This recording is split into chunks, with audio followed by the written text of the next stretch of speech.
So, what if I told you that one of the deepest lessons about the meaning of life didn't come from some ancient scroll, but from a tiny, frantic ant? It sounds kind of crazy, right? But today, that's exactly what we're diving into. An incredible story about a great sage and a very wise ant.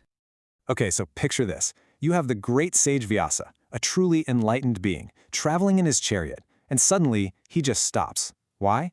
He's completely fascinated by this little ant just scurrying across the path like its life depended on it. So he leans in and asks, "Hey, little one, why are you in such a rush?" And believe me, the ant's answer is what kicks this whole thing off. I mean, can you imagine the sage's reaction? This tiny little creature looks up at him and basically says, "You and me, we're the same." Now, this wasn't the ant being cheeky. It was about to drop some serious wisdom, a truth about life that was going to completely change the sage's perspective. And the ant's logic, well, it's actually pretty solid when you think about it.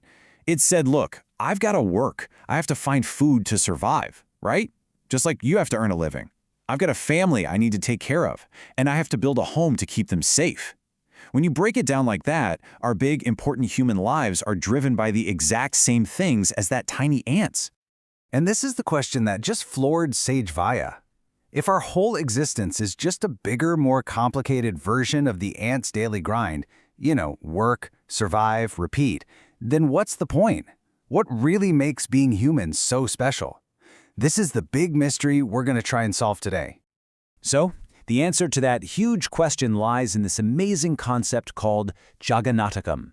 You can think of it as the cosmic play. The idea is that life isn't just this chaotic struggle. Nope, it's actually a massive, divine drama. God is the director, you could say, and every single living being, you, me, the ant, we've all been given a part to play. We're all actors on this grand stage. The only problem is, we've forgotten that we're acting. And that's where all our problems start.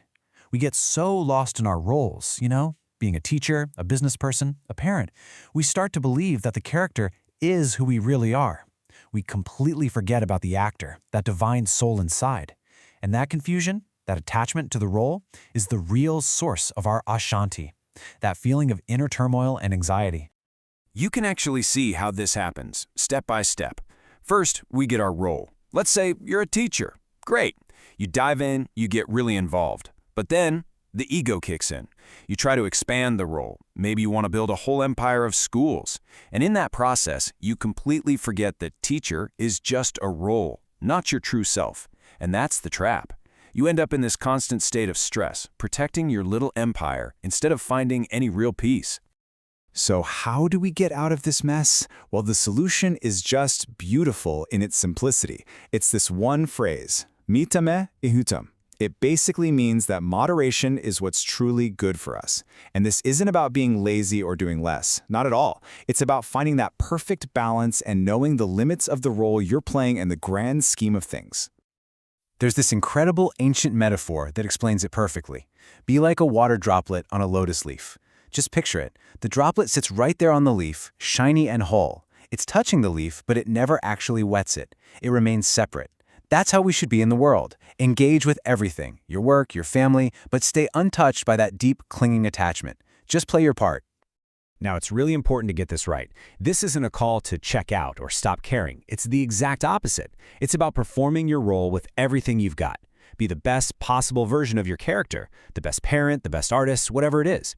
But do it without trying to control the whole show, without letting that role completely take over who you are. You have to know its limits. All right, so with this whole new way of seeing life as a play, Sage Vyasa finally had his aha moment. He finally understood the real profound difference between a human and an ant. He saw our true purpose. An ant, you see, is born into its role. It works, it struggles, it survives, and then it's gone, stuck in that cycle. But us, humans, we have a much higher calling. Our destiny isn't just to play our part and then leave this stage. It's to wake up during the play and realize we're the actors, to remember that we're connected to the director of this whole cosmic show. And this ultimate purpose, it really stands on 3 pillars.